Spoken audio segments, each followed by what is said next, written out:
মধ্যে যায় ওয়াজ করতে। আপনাদের দোয়া, আল্লাহ পাকের দয়া, পুরা অঞ্চল মিলে একটা মাত্র মাদ্রাসা। এই পূব সাইডে বরপিটা মাদ্রাসা, বাবনিপুর ক্ষুদ্র ফালাদি মাদ্রাসা, এদিকে বুড়িখামা মাদ্রাসা, আবারও পালহাজি মাদ্রাসা। এর আশপাশে তো কোনো মাদ্রাসা নাই। আছে কি? জবাব দেবেন সবাই। আছে কি আর মাদ্রাসা? আরো জোরে বলে, আছে কি? এই এত দূরের মাদ্রাসা আমাদের এই অঞ্চলের মধ্যে স্কুল কলেজ কতই হিসাব আছে কি? আরো হওয়া দরকার, স্কুল আরো অনুষ্ঠান লাগা দরকার, এগুলোর দরকার আছে। কিন্তু বৃহৎ একটা অঞ্চলের মধ্যে একটা আজকে আয়োজন করা সভা, বছরে একটা বার, সেই গোয়ালপাড়া থেকে আমরা মেহমান আনছি। এর সাথে আর কি আমরা দুর্ভাগ্যজনক আর কি আমাদের আফসোসের বিষয় হইতে পারে? আদানি প্যান্ডেলও করে নাই। মানে আমরা ভাষা হারিয়ে ফেলাইছি যে এখন কি ওয়াজ হবো, কি নসিহত হবো। এই মাদ্রাসাটা আমাকে কেন্দ্র, এই গুমাফুলবাড়ি এলাকাটা, এই জায়গাটা আমাকে এই পুরা আসামের একটা ওলামাদের কেন্দ্রস্থলে দেয়। ঠিক না কথা? এ কথা ঠিক না? নাই আসামের মধ্যে মাদ্রাসার দিকে নাম করা হিসাবে, আসামের জায়গায় জায়গায় পরিচিত হিসাবে গুমাফুলবাড়ি একটা নাম আছে না? এই গুমাফুলবাড়ি জায়গা আমাকে এই অবস্থা যদি হয়, অন্যান্য জায়গার কি অবস্থা? আমাদের আমরা দুনিয়াটা এত প্রাধান্য দিছি, এত দুনিয়াটারে নিজস্ব মনে করছি, মনে করতেছি না যে আমার একদিন মরণ হবে। এই যাও জলদি যাও, এই তোমরা যারা আছেন তারা ভিতরে আসেন, দোকানে যারা আছেন ভিতরে আসেন। একটু পরে মেহমান সাহেব আসবেন। এই অবস্থায় আমরা কিভাবে একজন থাকে মেহমানের কাছে বসাবো? কিভাবে একজন আমরা এই হযরত মাওলানা ইজ্জত আলী মন্ডল সাহেব পুরা দেশ ওয়াজ করে বেড়ায়, এত বড় বক্তা, বুজুর্গ মানুষ, বাসকাতি হুজুর রাহমাতুল্লাহ আলাইহি খলিফা, এত বড় বুজুর্গ মানুষ, কিভাবে তারা এদিকে ওয়াজ করতে? নবীজির প্রতি দরুদ ও সালাম পেশ করি সাল্লাল্লাহু আলাইহি ওয়াসাল্লাম। আপনারা শেষ পর্যন্ত মাহফিলে থাকবেন তো নাকি? জোরে বলেন ইনশাআল্লাহ।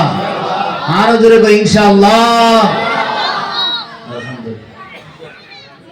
আল্লাহ পাক রব্বুল আলামিনের ইহসান, ভালোবাসা যে আল্লাহ পাক আমাদেরকে প্রচন্ড শীতের মধ্যে এখানে বসার তৌফিক দান করলেন।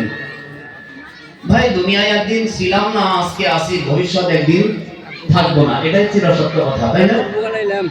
আপনি দুনিয়ার মধ্যে যত মাসলা মাসাইল দেখেন, সব মাসলার মধ্যে মতানৈক্য আছে, ইখতিলাফ আছে। কেউ বলে আল্লাহ একজন, অন্য জাতিরা, খ্রিস্টানেরা বলে 3 জন, ইহুদিরা বলে 2 জন, হিন্দুরা বলে 32-33 কোটি দেবদেবী, এগুলো আল্লাহর সহায়কারী।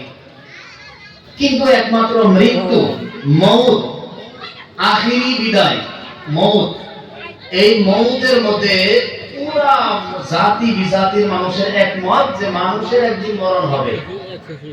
একমত না? নাই?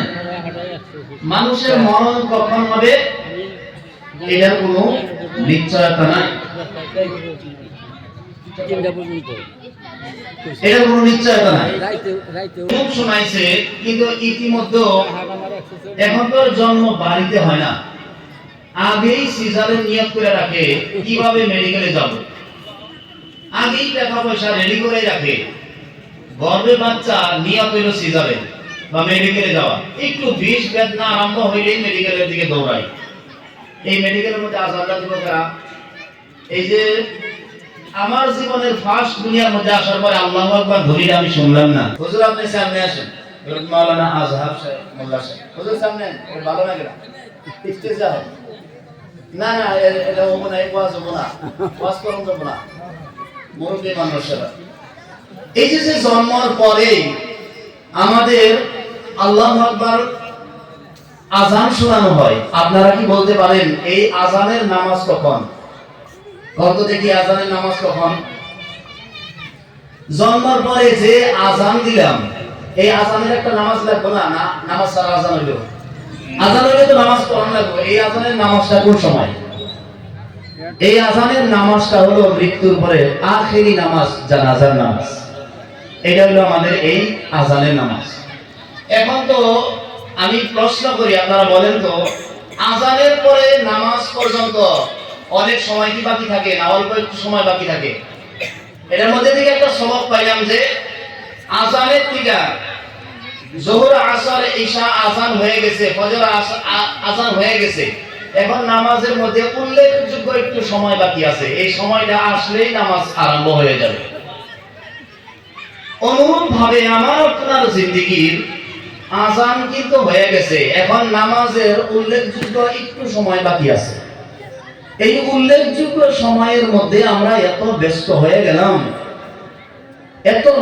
হয়ে গেলাম, আমরা যেমন কি বুঝাইতেছি যে এই দুনিয়ায় আমাদের চিরস্থায়ী ঠিকানা, এটা আমরা বুঝাইতেছি।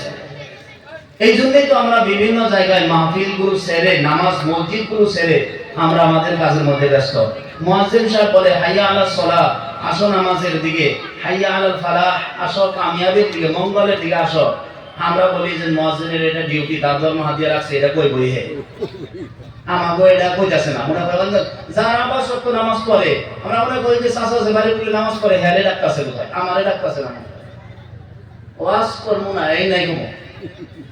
আমি মনে করতেছি কি যে হাইয়া আলাস সালাহ, যে আসো নামাজের দিকে, আমার তো নাই রে, আমার বাড়ি বলে চাচা যে নামাজ পড়ে এই চাচারে ডাকতাছে বা হুজুরে ডাকতাছে, আমারে তো ডাকতাছে না। এই হলো আমাদের ভাই অবস্থা।